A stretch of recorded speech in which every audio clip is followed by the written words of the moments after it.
नमस्कार दोस्तों, स्वागत है आप सभी का हमारे यूट्यूब चैनल पे। इस वीडियो में मैं आपको बताने वाला हूँ कि ऑल इंडिया कोटा की जो 15% सीट में एडमिशन होता है मेडिकल, डेंटल और बीएससी नर्सिंग का, उसके बारे में मैं आज आपको बताने वाला हूँ। उसका जो शेड्यूल क्या है, रजिस्ट्रेशन कब करना है, फीस पेमेंट कब करना है, आपको चॉइस फिलिंग कब करनी है और उसका रिजल्ट कब आएगा, और उसके बाद की जो प्रोसेस है, रिपोर्टिंग प्रोसेस, वो सब क्या होने वाले हैं, वो सब इस वीडियो में मैं आपको बताने वाला हूँ। सो वीडियो को एंड तक देखना, और जो चैनल पे नए हो तो चैनल को सब्सक्राइब करके बाजू में रहने बेल आइकन को प्रेस करके ऑल पर सिलेक्ट करें, ताकि हर नए वीडियो की नोटिफिकेशन आपको सबसे पहले मिलती रहे। सो आइए वीडियो की शुरुआत करते हैं।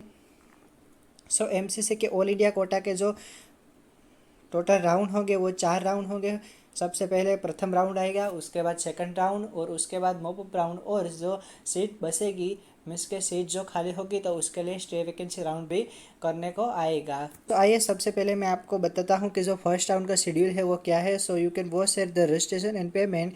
फर्स्ट राउंड के जो रजिस्ट्रेशन और पेमेंट है वो आपको 11 तारीख से लेकर 17 तारीख तक कर सकते हैं। उसके बाद आपको चॉइस फिलिंग और चॉइस लॉकिंग का ऑप्शन मिलेगा। चॉइस फिलिंग और चॉइस लॉकिंग है वो आप 14 तारीख से लेकर 18 तारीख तक कर सकते हैं। उसके बाद आपका रिजल्ट आएगा, तो आपका जो रिजल्ट है वो 21 तारीख को आएगा। 21 तारीख को आपको पता चलेगा कि आपको किस कॉलेज में और किस यूनिवर्सिटी में एडमिशन मिला है। और यदि आपको फर्स्ट राउंड में एडमिशन मिल जाता है तो उसके बाद आपको जो भी कॉलेज में एडमिशन मिला है वहाँ पे जाके आपको रिपोर्टिंग करना होगा। तो रिपोर्टिंग की वो जो तारीख है वो 22 से लेकर 28 अक्टूबर तक तारीख रखी गई है। सो खास ध्यान में लेना, आपका जो रिजल्ट आएगा वो 21 तारीख को आएगा। और यदि आपको 21 तारीख पे जो भी कॉलेज मिलती है और उसमें आपको एडमिशन लेना है तो आपको रिपोर्टिंग करने को जाना पड़ेगा। और रिपोर्टिंग की जो डेट है वो 22 से लेकर 28 तारीख तक रखी गई है। सो ये था फर्स्ट राउंड का शेड्यूल। आप लोग यहाँ पे देख सकते हैं कि रजिस्ट्रेशन और पेमेंट के लिए 11 से लेकर 17 तारीख तक रखी गई है। और उसके बाद जो चॉइस फिलिंग और चॉइस लॉकिंग का जो ऑप्शन है मीन्स के वो जो प्रोसेस है वो आप 14 तारीख से लेकर 18 तारीख तक कर सकते हैं। और उसके बाद आपका 21 तारीख को रिजल्ट आएगा कि आपको पता चलेगा कि आपको कुछ यूनिवर्सिटी और किस कॉलेज में एडमिशन मिला है। और यदि आपको एडमिशन मिलता है तो जो भी कॉलेज में एडमिशन मिलता है वहाँ पे जाके आपको रिपोर्टिंग करना पड़ेगा। उसकी तारीख है वो 22 से लेकर 28 तारीख तक रखी गई है। सो ये थी फर्स्ट राउंड की शेड्यूल। यदि आपको स्क्रीनशॉट लेना हो तो आप लोग स्क्रीनशॉट ले सकते हो। और आइए अब हम डिस्कस करते हैं कि जो सेकंड राउंड का शेड्यूल है वो क्या है। फर्स्ट राउंड के बाद जो भी सीट खाली होगी उसके लिए है सेकंड राउंड कंडक्ट किया जाएगा। सेकंड राउंड की जो रजिस्ट्रेशन और पेमेंट है वो आप लोग यहाँ पे देख सकते हैं कि 2 नवंबर से लेकर 7 नवंबर तक आप कर सकते हैं। यानी कि सेकंड राउंड में आपको पार्टिसिपेट करना है तो उसके लिए आपको रजिस्ट्रेशन करना पड़ेगा। उसकी जो तारीख है वो 2 से लेकर 7 नवंबर तक रखी गई है। लेकिन आप लोगों को एक खास बात ध्यान में रखना है कि यदि आपने फर्स्ट राउंड के लिए रजिस्ट्रेशन किया है, पेमेंट किया है, चॉइस फिलिंग भी किया है, तो आपको कोई भी नई प्रोसेस करने की ज़रूरत नहीं है और फिर से रजिस्ट्रेशन करने की कोई भी ज़रूरत नहीं है। जिस स्टूडेंट को फर्स्ट राउंड में सीट अलॉटमेंट नहीं हुए, इसको एडमिशन नहीं मिला है, वो डायरेक्टली सेकंड राउंड के लिए एलिजिबल होगा। उसके लिए आपको फिर से कोई भी रजिस्ट्रेशन नहीं करना है। लेकिन जो कैंडिडेट जिसने फर्स्ट राउंड के लिए रजिस्ट्रेशन नहीं किया है वो सेकंड राउंड के लिए फिर से रजिस्ट्रेशन कर सकता है। और उसकी जो चॉइस फिलिंग और चॉइस लॉकिंग की जो डेट है वो आप लोग यहाँ पे देख सकते हैं कि 3 नवंबर से लेकर 8 नवंबर तक उसकी तारीख है वो रखी गई है। सो चॉइस फिलिंग और चॉइस लॉकिंग के लिए आपको 6 डे दिया जाता है। 3 तारीख से लेकर 8 तारीख तक आप है वो चॉइस फिलिंग और चॉइस लॉकिंग कर सकते हैं। और उसके बाद जो आपका सेकंड राउंड का जो रिजल्ट आएगा वो आप लोग यहाँ पे देख सकते हैं कि 11 नवंबर को आपका सेकंड राउंड का रिजल्ट आएगा। और उसमें आपको पता चलेगा कि आपको एडमिशन मिला है या नहीं मिला है। यदि आपको सेकंड राउंड में एडमिशन मिलता है तो आपको फिर है रिपोर्टिंग करने को जाना पड़ेगा। और रिपोर्टिंग करने की जो डेट है वो 12 से लेकर 18 तारीख तक रखी गई है। तो ये थी सेकंड राउंड की शेड्यूल। यदि आप लोग स्क्रीनशॉट लेना चाहते हो तो ले सकते हैं। फिर से मैं आपको एक बार बता देता हूँ कि 2 तारीख से लेकर 7 तारीख तक आप रजिस्ट्रेशन और पेमेंट कर सकते हैं। चॉइस फिलिंग और चॉइस लॉकिंग का जो ऑप्शन है वो 3 तारीख से लेकर 8 तारीख तक कर सकते हैं। आपका जो रिजल्ट आएगा वो 11 तारीख को आएगा। और उसके बाद जो आपको एडमिशन मिलता है तो आपको 12 तारीख से लेकर 18 तारीख के बीच में जो भी कॉलेज में एडमिशन मिला है वहाँ पे जाके रिपोर्टिंग करना होगा। और उसके बाद जो मॉपअप राउंड है वो कंडक्ट किया जाएगा। यदि फर्स्ट राउंड और सेकंड राउंड में भी सीट खाली होगी तो उसके लिए है मॉपअप राउंड किया जाएगा। मॉपअप राउंड में रजिस्ट्रेशन और पेमेंट के लिए जो आपको तारीख दी गई है वो 23 नवंबर से लेकर 28 नवंबर तक दी गई है।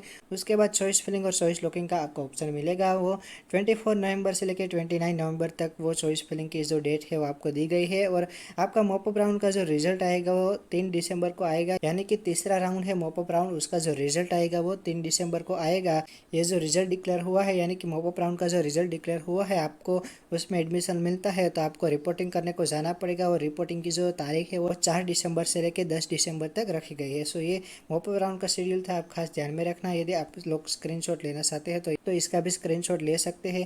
पहले मैंने समझाया आपको फर्स्ट राउंड का शेड्यूल, उसके बाद था सेकंड राउंड का शेड्यूल, और ये था मॉप अप राउंड का शेड्यूल। और उसके बाद स्टे वैकेंसी राउंड भी कंडक्ट किया जाएगा। यदि जो सीट खाली होगी तो उसके लिए है स्टे वैकेंसी राउंड कंडक्ट किया जाएगा। लेकिन स्टे वैकेंसी राउंड के लिए कुछ इंपॉर्टेंट सूचना है, वो आप लोग यहाँ पे देख सकते हैं कि फर्स्ट है नो न्यू रजिस्ट्रेशन, मीन्स के कोई भी कैंडिडेट यहाँ पे नया रजिस्ट्रेशन नहीं कर सकता। जो फर्स्ट राउंड सेकंड राउंड और मॉप अप राउंड के लिए जिस बच्चे ने आवेदन किया है और उसको अभी तक एडमिशन नहीं मिला है, वो इसमें पार्टिसिपेट ऑलरेडी कर सकता है।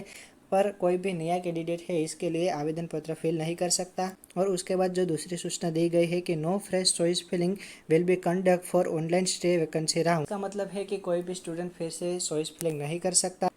The choice exercised by candidate in mop-up round will be considered for allotment of seat for stay vacancy round। यानी कि जिस कैंडिडेट ने मॉपअप राउंड के लिए जो चॉइस फिलिंग की है वही आपकी चॉइस फिलिंग यहाँ पे मान्य रखी जाएगी। Allotment of seat online bye running software, जो आपका सीट अलॉटमेंट होगा वो ऑनलाइन मोड से होगा। Eligible candidate who are not holding any seat can only participate in online stray vacancy round. यानी कि फर्स्ट राउंड सेकंड राउंड और mop up round में एडमिशन लेकर रखा है, सो आप लोग स्टे वैकेंसी राउंड में पार्टिसिपेट नहीं कर सकते।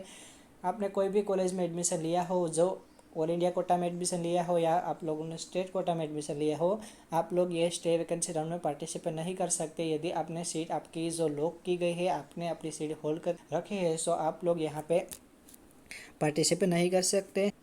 सो ये थी कुछ instruction online stray vacancy round के लिए। यहाँ पे पेमेंट और रजिस्ट्रेशन का ऑप्शन नहीं मिलता है, क्योंकि कोई भी नया और फ्रेश रजिस्ट्रेशन आपको करने को नहीं सकता। तो उसके बाद आपको है प्रोसेसिंग ऑफ सीट अलॉटमेंट हो डायरेक्टली होगी, और उसका जो आपको रिजल्ट आएगा वो 14 दिसंबर को आएगा।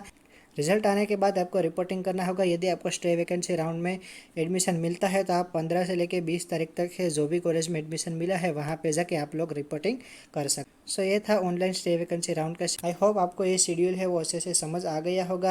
सबसे पहले है फर्स्ट राउंड का शेड्यूल, उसके बाद है सेकंड राउंड का शेड्यूल, उसके बाद है मॉपअप राउंड का शेड्यूल, और लास्ट में है स्टे वैकेंसी राउंड का शेड्यूल। सो ये थी एमसीसी के ऑल इंडिया कोटा, यानी कि 15% जो सीट होती है उसमें मेडिकल डेंटल और बीएससी नर्सिंग की जो सीट होती है उसमें एडमिशन लेने का शेड्यूल। यहाँ पे आप लोग खास ध्यान में रखना कि BSc nursing all India quota की सीट है वो कुछ ही कॉलेज में है, उसकी लिस्ट है आपको एमसीसी की वेबसाइट पर मिल जाएगी। यदि आपका वीडियो पसंद आया हो तो वीडियो को अवश्य लाइक कर, और चैनल पे नए हो तो चैनल को सब्सक्राइब करना मत भूलना। कि एडमिशन प्रोसेस की जो भी इन्फॉर्मेशन है वो इस चैनल के माध्यम से मैं आपको देता रहूँगा। सो इस चैनल को अवश्य सब्सक्राइब करें और इस वीडियो को ज़्यादा से ज़्यादा लोगों तक शेयर करें ताकि सबको हेल्प मिलते रहे। और यदि आप लोग कट ऑफ की वीडियो देखना चाहते हैं तो उसकी वीडियो भी मैंने बनाई हुई है, आप चैनल के प्ले लिस्ट में जाके देख सकते हैं।